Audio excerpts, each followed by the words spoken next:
So,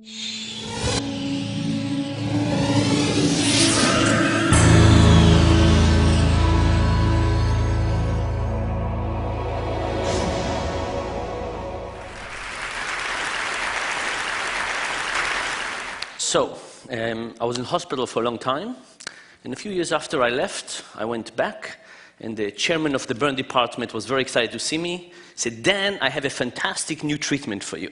I was very excited. I walked with him to his office, and he explained to me that when I shave, I have little black dots on the left side of my face where the hair is, but on the right side of my face, I was badly burned, so I have no hair, and this creates lack of symmetry. And what's the brilliant idea he had? He was going to tattoo little black dots on the right side of my face and make me look very symmetric. Sounded interesting. He asked me to go and shave. Let me tell you, this was a strange way to shave because I thought about it and I realized that the way I was shaving then would be the way I would shave for the rest of my life because I had to keep the width the same. When I got back to his office, I wasn't really sure. I said, "Can I see some evidence for this?" So he showed me some pictures of little cheeks with little black dots, not very informative. I said, "You know, what happened when I grow older and my hair becomes white? What would happen then?" "Oh, don't worry about it," he said. "We have laser, we can whiten it out." But I was still concerned, so I said, "You know what? I'm not going to do it." And then came one of the biggest guilt trips of my life. This is coming from a Jewish guy, right? So that means a lot.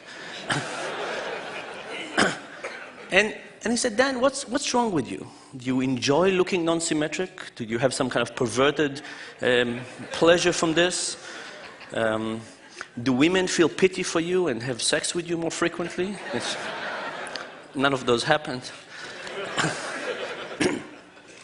And this was kind of very surprising to me because I've gone through many treatments. There were many treatments I decided not to do, and I never got this guilt trip to this extent. But I decided not to have this treatment, and I went to his deputy and asked him what was going on. Where's this guilt trip coming from?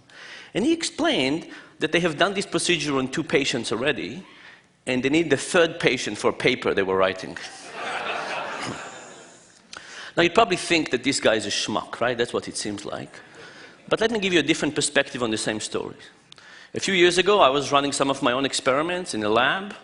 And when we run experiments, we usually hope that one group will behave differently than another. So we had one group that I hoped their performance would be very high, another group that I thought the performance would be very low. And when I got the results, that's what we got. I was very happy.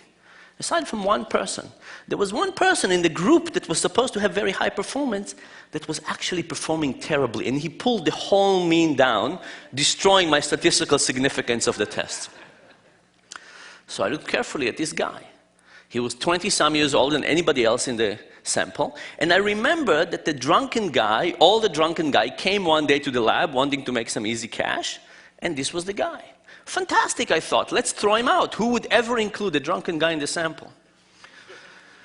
But a couple of days later, we thought about it with my students. And we said, what would have happened if this drunken guy was not in that condition? What would have happened if he was in the other group? Would we have thrown him out then? We probably wouldn't have looked at the data at all, and if we did look at the data, we probably said, fantastic, what a smart guy who is performing this low, because he would have pulled the mean of the group lower, giving us even stronger statistical result that we could. So we decided not to throw the guy out and to rerun the experiment. But you know, these stories and lots of other experiments that we've done on conflicts of interest basically kind of bring 2 points to the foreground for me. The first one is that in life we encounter many people who, you know, in some way or another try to tattoo our faces, right? They just have the incentives that get them to be blinded to reality and give us advice that is inherently biased. And I'm sure it's something that we all recognize and we see that it happens. Maybe not, we don't recognize it every time, but we understand that it happens. The most difficult thing, of course, is to recognize that sometimes we too are blinded by our own incentives. And that's a much, much more difficult lesson to take into account because we don't see how conflicts of interest work on us.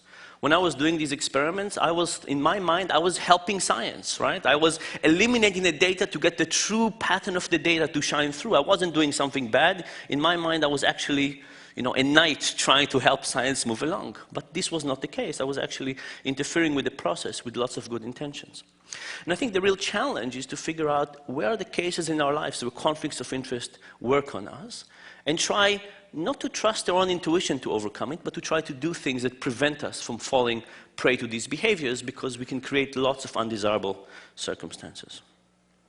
I do want to leave you with one positive thought. I mean, this is all very depressing, right? People have conflicts of interest, we don't see it, and so on. The positive perspective, I think, of all of this is that if we do understand when we go wrong, if we understand the deep mechanisms of why we fail and where we fail, we can actually hope to fix things. And that, I think, is the hope. Thank you very much.